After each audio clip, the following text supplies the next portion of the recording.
अस्सलाम वालेकुम viewers, welcome to my channel. और आज हम बात करेंगे होम्योस्टेसिस के अंदर ही फीडबैक मैकेनिज़्म की। लास्ट लेक्चर में मैंने आपको बताया था कि होम्योस्टेसिस क्या होती है, ऑस्मो रेगुलेशन क्या होती है, थर्मो रेगुलेशन क्या होती है, एक्सक्रीशन क्या होती है और ऑस्मो रेगुलेशन क्यों ज़रूरी है। आज हम बात करेंगे कि जब कोई बॉडी ऑस्मो रेगुलेशन करती है, जब कोई बॉडी थर्मो रेगुलेशन करती है, एक्सक्रीशन करती है, या फिर ओवरऑल हम क्या कहते हैं, होम्योस्टेसिस करती है, तो इसका मतलब ये होता है कि बॉडी के अंदर एक मैकेनिज़्म परफॉर्म हो रहा होता है, बॉडी के अंदर एक प्रोसेस परफॉर्म हो रहा होता है। बॉडी इन्वायरमेंट को डिटेक्ट करती है, इन्वायरमेंट की फ्लक्चुएशंस को डिटेक्ट करने के बाद बॉडी के अंदर कंट्रोल सिस्टम को मैसेज आता है और फिर कंट्रोल सिस्टम उसके ऊपर एक्शन लेता है। तो ये जो सारा प्रोसीजर परफॉर्म होता है, डिटेक्शन के बाद उसका कंट्रोल सिस्टम की तरफ सिग्नल होना, फिर रिस्पांस शो होना, इसको फीडबैक कहते हैं। तो ये फीडबैक क्या होता है, किस तरीके से परफॉर्म होता है, ये हम सारा कुछ आज के लेक्चर में डिस्कस करेंगे। व्हाट इज़ होम्योस्टेसिस, ये हमने डिस्कस कर लिया था। होम्योस्टेसिस क्या है? That is maintenance of internal environment from the harmful effects of the fluctuations in external environment. तो यहाँ पे देखें जी, पहले सबसे मैं आपको बता दूँ कि लिविंग कंट्रोल क्या होता है और आर्टिफिशियल कंट्रोल या फिज़िकल कंट्रोल क्या होता है। ये दो कॉन्ट्राडिक्टरी चीज़ें हैं, दोनों का आपस में कंपैरिजन है जो हम पहले यहाँ पे पढ़ेंगे। सबसे पहले लिविंग कंट्रोल से मुराद किसी बॉडी के अंदर मौजूद कंट्रोल सिस्टम है, किसी लिविंग ऑर्गेनिज्म के अंदर मौजूद कंट्रोल सिस्टम है। और फिज़िकल कंट्रोल के साथ मैं इसको इसलिए कंपेयर कर रहा हूँ क्योंकि फ़िज़िकल कंट्रोल भी लिविंग कंट्रोल को देखते हुए ही बनाए गए हैं। फ़िज़िकल कंट्रोल से मुराद कोई मशीन है, कोई फ़िज़िकल गैजेट है जिसमें कोई कंट्रोल सिस्टम परफॉर्म हो रहा होता है। मतलब ये दो अलग अलग चीज़ें हैं। एक हमारे पास नेचुरल सिस्टम है और एक हमारे पास आर्टिफिशियल सिस्टम है।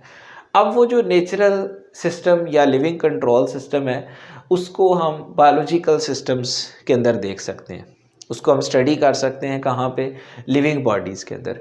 जबकि जो आर्टिफिशियल कंट्रोल या फ़िज़िकल कंट्रोल है, ये आर्टिफिशियल मुख्तलिफ़ मशीन्स के अंदर, मुख्तलिफ़ गैजेट्स के अंदर देखने को मिलता है। और अगर हम कंपोनेंट्स की बात करें तो जो लिविंग सिस्टम है उसमें सबसे पहला कंपोनेंट रिसेप्टर है। रिसेप्टर ऐसी सेल्स या ऐसी चीज़ें होती हैं जो कि इन्वायरमेंटल चेंजेस को डिटेक्ट करते हैं। फिर डिटेक्ट करने के बाद मतलब रिसेप्टर क्या करता है, रिसेप्टर इन्वायरमेंट में से किसी भी स्टिमुलस को रिसीव करता है। रिसीव करने के बाद उसको भेजता है टूवर्ड्स द कंट्रोल सेंटर, और कंट्रोल सेंटर फिर इफेक्टर्स के ज़रिए से उस स्टिमुलस का रिस्पॉन्स शो करवाता है। अब ठीक उसके अपोजिट साइड पे अगर हम आर्टिफिशियल सिस्टम पे आते हैं, किसी मशीन पे आते हैं, तो मशीन में भी मुख्तलिफ़ चीज़ें होती हैं। सेंसर्स लगे होते हैं जो डिटेक्ट करते हैं। लेट्स सपोज किसी मशीन के अंदर जो सेंसर है वो थर्मामीटर है, उसने टेम्परेचर को डिटेक्ट कर लिया। उसके बाद उसकी मॉनिटरिंग होती है, कंट्रोल सेंटर के पास जाता है और कंट्रोल सेंटर फिर उसके ऊपर एक्शन परफॉर्म करता है, कोई भी जो एक्शन लेना होता है। तो आप ये कह लें कि एक तरफ नेचुरल सिस्टम है, लिविंग सिस्टम है जिसको लिविंग कंट्रोल कह रहे हैं, उसी को देखते हुए उसी के बिहाफ पे एक आर्टिफिशियल सिस्टम भी बनाया गया है। आर्टिफिशियल सिस्टम हमें मुख्तलिफ मशीन्स के अंदर देखने को मिलता है। अब आते हैं जो मैंने लेक्चर के स्टार्ट में बोला था कि हम डिस्कस करेंगे फीडबैक मैकेनिज़्म को। फीडबैक क्या होता है? आप ऑनलाइन शॉपिंग करते हैं, आप कोई लेट्स सपोज वीडियो देखते हैं, वीडियो के ऊपर आप कमेंट करके बताते हैं कि वीडियो अच्छी थी या बुरी थी। That was your feedback.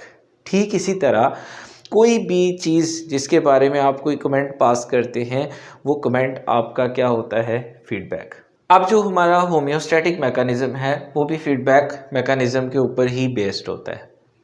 Detection of change, change को डिटेक्ट करना कौन करता है? Receptors. Signal it towards control centre, और उसको सिग्नल करते हैं towards control centre. For effectors response, और बाद में इफेक्टर के ज़रिए रिस्पॉन्स जो होता है। तो आप देखें ज़रा, स्टिमुलस या चेंज, इन्वायरमेंटल चेंज को डिटेक्ट किया, डिटेक्ट करने के बाद उसको कंट्रोल सेंटर की तरफ सिग्नल किया, कंट्रोल सेंटर ने फिर इफेक्टर्स के ज़रिए रिस्पॉन्स शो करवाया। मतलब चेंज को डिटेक्ट करने के बाद उसके ऊपर एक्शन लिया गया है and this action is the feedback. तो ठीक इसी तरह लेट्स सपोज हमारा बॉडी टेम्परेचर बढ़ रहा था, हमें फीवर हो गया, तो हमारा कंट्रोल सिस्टम क्या करता है, उसको नॉर्मल रेंज में लाने की कोशिश करता है। अब जब वो नॉर्मल रेंज में आ जाता है तो इसका मतलब है कि उसने अपना फीडबैक मैकेनिज़्म परफॉर्म कर दिया। अब इसी को फीडबैक को ही आप यहाँ पे भी समझ सकते हैं। यहाँ पे देखिए होमियोस्टेसिस है। होमियोस्टेसिस मीन कि हमारा लेट्स सपोज यहाँ पे 37 degree Celsius normal optimum body temperature है। बॉडी टेम्परेचर राइज हुआ mean there was warmth sensing, हमने हीट को सेंस किया। बॉडी टेम्परेचर बढ़ना शुरू हुआ और जैसे बॉडी टेम्परेचर बढ़ना शुरू हुआ, अगर ये हम बढ़ता है 37 को फ़ारेनहाइट में लें, अगर हम थर्मामीटर पे चेक करते हैं तो 98 फ़ारेनहाइट आता है। फ़र्ज़ करें बढ़ के ये हो गया 100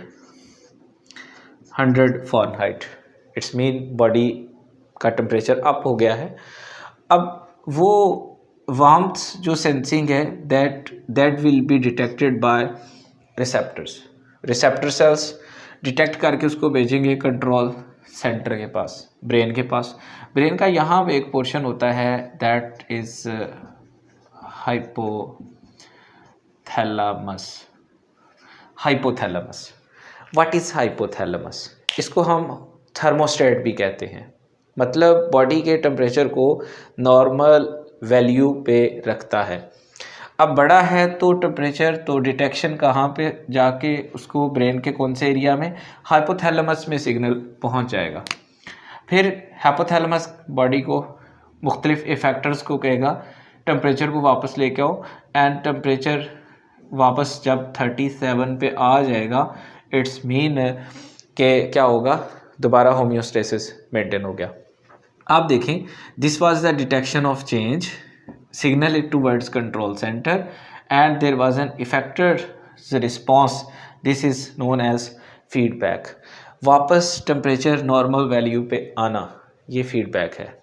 फ़र्ज़ करें डिहाइड्रेशन हो गई, बॉडी के अंदर से वाटर की वैल्यू कम हो गई, तो बॉडी दोबारा से क्या करेगी, वाटर जो हमारे किडनी है, किडनी को सिग्नल्स जाएंगे कि वाटर रिटेंशन ज़्यादा कर दें, यूरिन की एक्सक्रीशन कम कर दें, बॉडी का मेटाबॉलिज्म बढ़ा दें, ताकि बॉडी के अंदर वाटर जो है वो मैक्सिमम जनरेट हो, बॉडी के अंदर जो वाटर लेवल डाउन हुआ है वो फिर से अप हो। अब यहाँ पे एक और चीज़ भी देखें, जब हमने वार्मथ सेंसिंग की थी तो बॉडी ने क्या किया है, बॉडी ने यहाँ पे डेफिनेटली कूलिंग करनी है। कूलिंग के रिज़ल्ट में फिर क्या होगा, टेम्परेचर वापस 37 पे आ जाएगा। तो it's mean if there is warmth sensing then there is an cooling response.